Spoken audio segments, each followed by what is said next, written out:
Nós vamos passar agora para as questões da primeira série de 2019, que seriam aplicadas esse ano para os alunos da segunda série. Então, vamos aqui para a questão B2. B, porque até o ano passado era assim classificado o nível da primeira série, e 2, porque é a segunda questão dessa prova. Combinado? Acompanhe a leitura do enunciado. A luz que provém dos astros até chegar ao observador na Terra, quando entra na atmosfera, passa de camadas de ar cada vez mais densas, de um meio menos refringente para um meio mais refringente. Pessoal, nós vamos tratar aqui desviando-se da sua direção inicial. Ele está tratando nesse enunciado da questão de um fenômeno físico chamado de refração. O que é que acontece na refração? A luz, ao passar de um meio transparente para outro meio transparente, por exemplo, do ar para a água, da água para o vidro, do vidro para o ar. Então, sempre que a luz passa de um meio para outro meio transparente, ela transpassa a separação desses meios, que nós denominamos essa divisão, essa separação entre os meios, de dióptro plano, tá? O dióptro plano nada mais é do que a região de encontro entre esses dois meios transparentes por onde a luz vai passar. É importante que vocês percebam que existe um fator que vai ser significativo, que vai definir o comportamento da luz, mais especificamente a velocidade de propagação da luz naquele meio, chamado de índice de refração, e representado pela letra N. Então, N é o que nós chamamos de índice de refração, índice de refração da luz. Deixa eu ajeitar aqui, porque índice de refração da luz, tá? Esse índice de refração é como se fosse uma permissividade que o meio dá em a luz se propagar. Quanto maior esse índice de refração, é como se ele proporcionasse uma maior dificuldade de propagação da luz. Então, mais lenta fica a luz. Quanto menor o índice de refração, é como se ele desse uma maior permissividade para a luz passar. Então, mais rápida fica a luz. É por isso que no vácuo nós temos o maior valor de velocidade de propagação da luz, ok? Que, para quem não lembra, 3 vezes 10 a 8 metros por segundo, tá bom? Então, esse índice de refração ele vai determinar, ele vai definir a velocidade com que a luz se propaga em cada meio. Quando a luz passa de um meio, de um determinado índice de refração para outro meio de outro índice de refração, nós dizemos que aí ocorreu uma refração. E quando essa passagem ocorre de forma que a luz incide, deixa eu mudar aqui de cor para ficar bem destacado, que a luz incide no dióptro plano de forma não perpendicular a ele, ou seja, formando um ângulo diferente de 90 graus, nós vamos ter esse raio de luz sofrendo um desvio na sua direção de propagação. Veja que se a luz estivesse se propagando no mesmo meio, ela continuaria, deixa eu desenhar aqui para vocês entenderem, ela continuaria a se propagar de maneira retilínea nesta direção, tá? Então, ela sofreria, ela teria a sua direção permanecida. Mas como ela está passando de um meio para o outro, ela vai sofrer um desvio na sua direção de propagação. Se, dependendo da comparação entre esses índices de refração, se a luz estiver indo de um meio menos refringente para um meio mais refringente, a luz vai ficar cada vez mais perpendicular, ou seja, ela vai sofrer um desvio de forma a que ela vai passar a se propagar mais perpendicular ao dióptro plano, beleza? Então, isso é um resumo do que seria a refração. Nada disso você precisaria saber para responder essa questão, mas eu estou abordando um pouco a respeito do assunto refração, só para que vocês entendam também que pode cair um pouco disso nas provas. E um detalhe muito importante, todas as questões que a gente vem resolvendo, não sei se vocês perceberam, Mas não é necessário um conhecimento muito específico a respeito do assunto, salvo uma questão ou outra, para resolver. Muitas informações você encontra no próprio contexto, na própria leitura do texto da questão, tá bom? Então vamos lá, continuando aqui.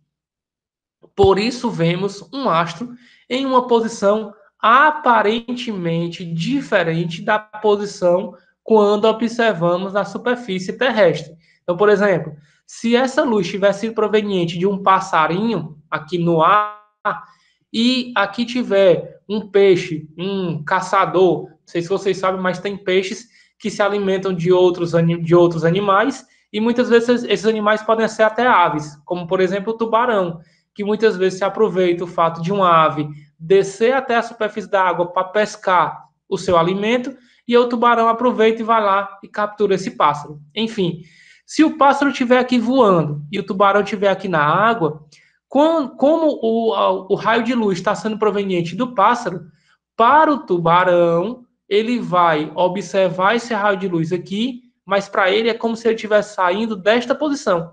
Então ele precisa mentalmente, digamos assim, calcular a posição que esse pássaro está para dar o bote de maneira certeira, tá bom? A mesma coisa acontece, por exemplo, com os índios. Antigamente, eles pescavam usando arpões, usando lanças, e aí, quando eles observavam o peixe dentro d'água, a posição que eles viam o peixe é uma posição aparente, não é a posição que ele realmente está. Então, ele precisava fazer o cálculo mental para saber onde o peixe está e ali acertar a captura, certo?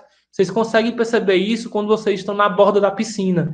Você olha para o fundo da piscina, a sensação que você tem é que ela é mais rasa do que na realidade é. Quando você mergulha, você percebe que a profundidade é maior do que aquela que aparentava quando você estava apenas observando, ok? Então vamos lá, continuando. Por isso vemos um astro na posição aparentemente diferente da posição real, quando o observamos na superfície terrestre. Esse fenômeno óptico é chamado de, olha só, refração, como eu tinha comentado com vocês, ele é chamado de refração atmosférica. E no caso do Sol, próximo ao horizonte, esse fenômeno faz com que nós o vejamos mais alto do que ele realmente está. A imagem a seguir ilustra, fora da escala, este efeito. Aí, pessoal, vamos aqui interpretar a imagem. Nós temos aqui uma pessoa fora de escala, tá? Veja aqui a curvatura da Terra, como está bem acentuada, que na realidade não é tão acentuada assim, por isso que dá margem para o pessoal aí ainda ter uns caras que acreditem no fato de a Terra ser plana, mas enfim, não é. Então, nós temos aqui o esquema, a representação de uma pessoa na superfície da Terra, aqui a nossa atmosfera, que quanto mais próximo da superfície, mais densa e, portanto, maior o índice de refração, e quanto maior o índice de refração, mais desvio a luz proveniente do Sol vai experimentando, e aí quando esse raio de luz chega até os nossos olhos, a sensação que nós temos é que ele está saindo desta posição. Então, esta é o que nós chamamos de posição aparente do Sol, tá? Mas ele, na realidade, não está aqui. O Sol, ele está realmente nesta posição, ok? Aí, por conta da refração atmosférica, assinale a alternativa incorreta. Ele quer que a gente diga qual das alternativas está errada, de acordo com os nossos conhecimentos científicos. Alternativa A. O Sol parecerá nascer um pouco antes do que ele realmente o faz. Pessoal, nós temos aqui que se o Sol está nascendo e aparentemente ele está numa posição acima, sabendo que ele está nascendo aqui e vai se pôr nesta posição, é fácil perceber que este é o movimento proposto, aparentemente, o movimento relativo proposto para o Sol, nascendo nessa posição e se pondo aqui. Se ele está na posição acima do que aparentemente do que na realidade ele está, é porque a impressão que dá é que o Sol está nascendo um pouco mais cedo do que na realidade ele nasce. Então, ó, a imagem do Sol está chegando aos nossos olhos antes de ele realmente aparecer na linha do horizonte. Portanto, a afirmativa A é correta e, portanto, não é a resposta da nossa questão. Tá certo? Vamos para a alternativa B. O Sol parecerá se pôr um pouco depois do que realmente se faz. Aí, no caso de ele se pôr, é o inverso. Veja que para ele se pôr, ele tem que passar da linha do horizonte, ele tem que passar do horizonte que nós conseguimos visualizar. Mas como a posição dele, a aparente, é acima da posição real, é como se ele fosse demorar um pouco mais para sumir da nossa vista. Ele já passou da linha do horizonte, já se pôs, mas apesar disso, a imagem dele continua chegando até os nossos olhos. Então, o Sol parecerá se pôr um pouco depois do que realmente o faz. Também essa alternativa está correta, portanto, não é a resposta da questão. Nas regiões polares, em certas épocas do ano, é possível se ver o Sol à meia-noite. Pessoal, nas regiões polares, veja que essa condição, como eu tinha comentado na primeira questão que nós resolvemos hoje, nem sempre a questão fala de algo errado para poder ser a resposta da questão. O que ele está dizendo aqui é que em certas épocas do ano, nos polos, é possível ver o sol à meia-noite. Isso está certo. Mas isso não se dá devido à refração atmosférica. Esse fenômeno que ocorre do que nós chamamos de sol da meia-noite, ele não é provocado pela refração, mas sim devido à inclinação do eixo de rotação da Terra com relação ao eixo de translação. Como a Terra tem o seu eixo de rotação ligeiramente inclinado, os polos, determinadas épocas do ano, não têm escuridão. A noite acontece durante a exposição do Sol. Então, apesar de ser o período considerado noturno, mas nós temos sol durante toda a noite. A mesma coisa acontece na outra estação do ano, que durante um dia é tudo escuro, o sol não aparece. Então, existem esses dois extremos.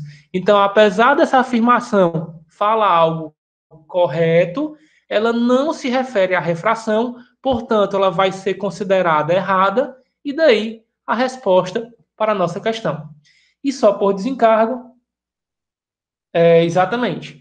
E só por desencargo, o mesmo fenômeno acontece com a Lua e com as estrelas. Exatamente. Como a Lua, ela emite luz proveniente da reflexão da luz que vem do Sol, essa luz refletida pela Lua também vai sofrer refração. E as estrelas que têm luz própria também vão ter a sua luz emitida passando pela atmosférica, sofrendo essa refração. Então, também acontece com a Lua e com as estrelas. Ok, pessoal? Vamos agora para a próxima questão da nossa lista de hoje. Questão B13, que foi aplicada para a turma da primeira série, classificada no ano passado, 2019, como nível B, questão de número 13. Ok? Vamos lá. Fiquem atentos aí à leitura do enunciado. Ao nível do mar, a densidade do ar mede 1,2 kg por metro cúbico. A pressão atmosférica mede 101.325 pascal. E a aceleração da gravidade mede 9,8 metros por segundo ao quadrado. Pessoal, esses são os valores precisos, exatos, de cada uma dessas grandezas físicas a nível do mar. A densidade do ar, a pressão atmosférica e a gravidade, tá bom? O lugar de maior altitude da crosta terrestre é o pico do Monte Everest, com 8.848 metros acima do nível do mar. Com base no princípio de Stevin, podemos afirmar que a altura da atmosfera é... Pessoal, essa questão ela tende a querer lhe despistar de uma certa forma. Quando ele fala do princípio de Stevin, ele está falando de um dos princípios, de uma das leis que regem um assunto da física chamado de hidrostática.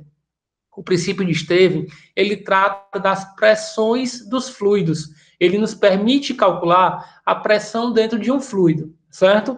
Só que para você resolver essa questão, você não precisaria especificamente do conhecimento do princípio de Stevin. Veja as alternativas. Ele pede para a gente marcar a alternativa que afirma corretamente que a altura da atmosfera é. Você deve saber que alguns alpinistas, que alguns escaladores têm como grande desafio chegar ao topo do Monte Everest. E muitos deles já conseguiram, alguns, na realidade, já conseguiram. É uma experiência muito perigosa, é algo muito arriscado, muitos perderam a vida tentando, mas algumas pessoas já conseguiram. E por terem conseguido, é fácil perceber que eles conseguem respirar lá. Eles têm como retirar oxigênio do ar, porque existe ar lá. Então, nós conseguimos perceber que a altura da atmosfera é maior do que o Monte Everest. Ou seja, não tem o Monte Everest, ele não transpassa a atmosfera. A camada da atmosfera, ela é muito maior do que o Monte Everest. Então, nós já podemos eliminar aqui a altura da atmosfera menor que a do Everest. Não, a gente não precisa nem terminar de ler o enunciado dessa alternativa. Menor do que o Everest? Não. Então, só restam aqui as alternativas B e D, tá certo? Vamos ler. Alternativa B, maior que o do Everest, ok. Com o aumento da altitude, a densidade do ar diminui, ok. O ar vai ficando mais rarefeito, vai ficando mais difícil de respirar e a aceleração da gravidade permanece constante. Não. É importante que você lembre que, de acordo com a segunda lei de Newton, a resultante das forças que agem no corpo é calculado pela massa desse corpo vezes a aceleração adquirida por ele. Quando a gente trata da força-peso, nós podemos afirmar que se a única força atuante sobre o corpo for a força-peso, o peso passa a ser calculado pela massa desse corpo vezes a aceleração que ele adquire, que é a aceleração da gravidade.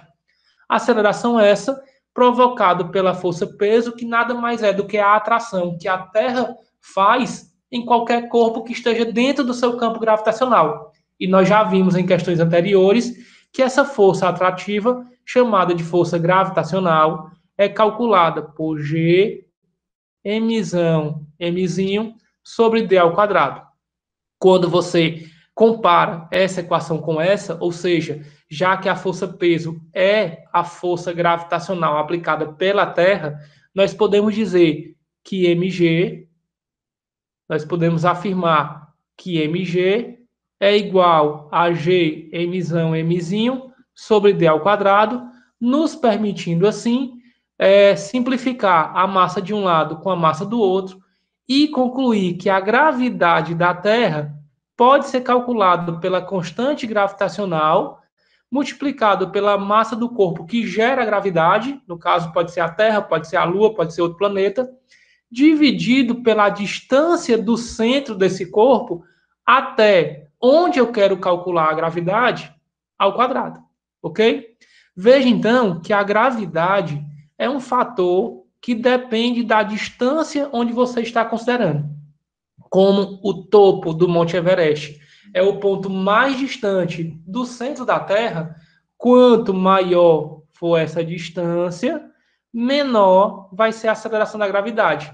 E ele afirmou na alternativa B que ela permanece constante. É errado, ela varia. Quanto mais alto você sobe, menor é a gravidade. Calma, não é porque você está em cima de um prédio de, sei lá, 10 metros de altura, 15 metros de altura, que essa gravidade vai ter uma mudança significativa. Nós estamos falando de milhares de metros de altitude para ter uma mudança significativa no valor da aceleração da gravidade. Alguns metros não irão alterar significativamente o valor da gravidade, tá ok? Então, a alternativa B não pode ser a resposta da nossa questão, visto que nós vamos ter sim, a essa altitude, uma mudança significativa no valor da aceleração da gravidade. Lendo a alternativa D, maior que a do Everest, sim, porque o aumento da altitude, com o aumento da altitude, a densidade do ar diminui mais do que a aceleração da gravidade. Como eu disse, a aceleração da gravidade ela diminui gradativamente, ela só vai ter uma mudança significativa porque a altitude realmente é muito grande, e aí nós vamos ter a mudança, mas a densidade diminui mais. Portanto, a alternativa correta é a alternativa D, certo? Deixa eu só ajeitar aqui essa marcação. De vez em quando dá uma travada, não sei por que isso. A alternativa correta é a alternativa D para essa questão. Ok, pessoal? Podemos ir para a próxima? Vamos lá, então. Próxima questão, ainda da prova da primeira série que foi aplicada em 2019, ok? Vamos lá. Vamos lá, questão B14. Questão B14 diz o seguinte: a figura abaixo, na realidade está ao lado, mostra o diagrama de fase do H2O. O que é o H2O? O que é essa fórmula química? Nada mais é do que a nossa água, tá? É a molécula da água, onde C corresponde ao par ordenado. C é uma constante que ele está se referindo aqui, então corresponde ao par ordenado. 374 graus Celsius, 165.680 milímetros de mercúrio. O que seria esse 374 graus Celsius? Nada mais é do que a temperatura, tá? Então, isso aqui é a temperatura.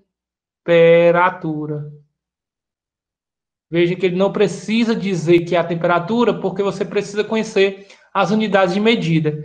E o que é essa medida de 160.680 milímetros de mercúrio? É a pressão, tá? Não necessariamente a pressão atmosférica, porque você pode colocar essa substância, que no caso aqui é a água, dentro de um reservatório, dentro de um recipiente, e aumentar a pressão que você está exercendo sobre ele. Aí ele pede, identifique a proposição correta. Para que a gente possa ler as alternativas e marcar a proposição correta, vamos primeiro entender o que é o diagrama de fases. Nós sabemos que a água e as demais substâncias elas podem se encontrar de uma forma geral em três estados físicos, em três fases. O estado sólido, o estado líquido e o estado de vapor, podendo passar a estar no estado gasoso, dependendo das condições no qual ele se encontra. Aqui nós temos um gráfico que relaciona a pressão que esse corpo está sendo submetido com a temperatura na qual ele se encontra. Veja, então, que quando nós aprendemos no ensino fundamental em qual estado físico, em qual fase a água se encontra, é mencionado lá apenas a temperatura. Mas aquelas temperaturas de fusão e de ebulição, elas são para a água a pressão atmosférica, ou seja, a pressão de 1 atm, a pressão de 320 milímetros de mercúrio, tá bom? Então, sabendo que nem sempre ela vai estar naquela pressão, a pressão baixa, que a nossa mãe, a nossa esposa, ou até você mesmo, quando vai, o seu pai, o seu irmão, vai fazer uso da panela de pressão para cozinhar melhor os alimentos, para cozinhar de maneira mais rápida os alimentos, para cozinhar até mais de forma mais eficiente. Como o próprio nome diz, a panela de pressão, ela é chamada assim porque ela veda a saída de gases de dentro da panela, onde esses gases, com o aumento da temperatura, vão também expandir, gerando uma maior pressão dentro do recipiente. Como a panela não aumenta, ele não aumentando o seu volume, aumenta a pressão. E com o aumento da pressão, olha o que é que acontece. Com o aumento da pressão, a passagem da água do estado líquido para o estado de vapor é representado por esta linha, que eu estou destacando aqui agora para vocês. Ó. Esta linha é a linha que corresponde ao que nós chamamos de linha de vaporização, linha de ebulição, em que a água do estado líquido vai passar para o estado de vapor. Mas veja que se a água tiver a uma determinada pressão, deixa eu fazer aqui bem retinho, se a água tiver a uma determinada pressão, a mudança de líquido para vapor vai acontecer a esta temperatura. Quando ela está a uma pressão maior, vamos supor que ela esteja a essa pressão, a esta pressão, a mudança, deixa eu decimar um pouquinho essa linha, porque senão vai passar lá. Quando ela está a uma pressão maior, a mudança de líquido para vapor já acontece a esta temperatura. Veja, então, que a função da panela de pressão é justamente permitir, possibilitar que com uma pressão maior, a água ferva a uma temperatura maior. Em outras palavras, ao invés de ferver a 100 graus Celsius, ela vai ferver a uma temperatura maior. Então, nós vamos manter a água dentro da panela por mais tempo, digamos assim, do que se não tivesse uma panela de pressão. O que é que aconteceria se não tivesse uma panela de pressão? A 100 graus Celsius, a água iria evaporar e o alimento, ao invés de cozinhar, ele iria assar, iria dourar a parte externa e não necessariamente ia cozinhar internamente. Então, manter a água por mais tempo para cozinhar melhor os alimentos é para que a gente tenha um cozimento mais uniforme, para que o alimento ele possa realmente ter um melhor preparo. É por isso que normalmente é utilizado panela de pressão para cozinhar feijão, que é um alimento que demora mais para cozinhar. Sem ser na panela de pressão, a água ia evaporar e o feijão ia ficar duro. É utilizado também para fazer aquele cozido, já está dando até água na boca, aquele cozido de carne. Então, a panela de pressão ela proporciona um aumento no ponto de ebulição da água, ok? Sabendo disso, vamos aqui ler as alternativas para saber qual é a correta. Vamos lá. Alternativa A, o trecho de T a C, cadê o T? Aqui ele, ó, de T a C, justifica porque a água ferve a menos de 100 graus Celsius. Opa, menos de 100 graus Celsius? Não. A água ferve a 100 graus Celsius a pressão atmosférica. Então, na panela de pressão, aumentou a pressão, vai ferver a mais nos locais de grande altitude aqui na Terra, o que provoca o cozimento mais rápido dos alimentos. Aí vamos lá. Ele está dizendo que de TAC justifica porque que em locais de grande altitude aqui na Terra, como o Monte Everest, provoca a água ferve a menos de 100 graus Celsius. Está certo. Como em grandes altitudes a pressão é menor, o ponto de ebulição vai ser menor. Então a água ferve a menos de 100 graus Celsius. Porém, isso não provoca um cozimento mais rápido. Pelo contrário, os alimentos eles não vão cozinhar, porque a água vai evaporar e isso não vai provocar o cozimento adequado. Então a alternativa A não está errada devido à primeira parte do comentário, mas devido ao fato de falar que os alimentos vão cozinhar mais rápido. Então é isso que faz a alternativa A estar errada. B. No interior da panela de pressão, a água ferve a uma temperatura superior a 100 graus Celsius, conforme indica o trecho de TAC. Nós vimos que isso é correto, então já sabemos que a alternativa correta para essa questão é a alternativa B. Só por desencargo, vamos ler os outros itens. C. Quando a roupa é colocada no varal, a pressão do entorno da roupa reduz muito, já que a água líquida vira vapor da água na temperatura não, pessoal. Quem vai determinar a pressão no entorno da roupa é a atmosfera. Quando a roupa está pendurada no varal, ela está exposta ao ambiente. Então, a pressão que está sendo exercida ali é a pressão atmosférica, a pressão não muda. Por isso que a alternativa C está errada. D. Mesmo tendo temperatura média de 482 graus Celsius no planeta Vênus, não existe água no estado gasoso devido à imensa pressão atmosférica. Também não, porque a pressão, na verdade, nem a atmosfera tem em Vênus, tá certo? Ok? Então, nós temos aqui como alternativa correta a alternativa B. Ok?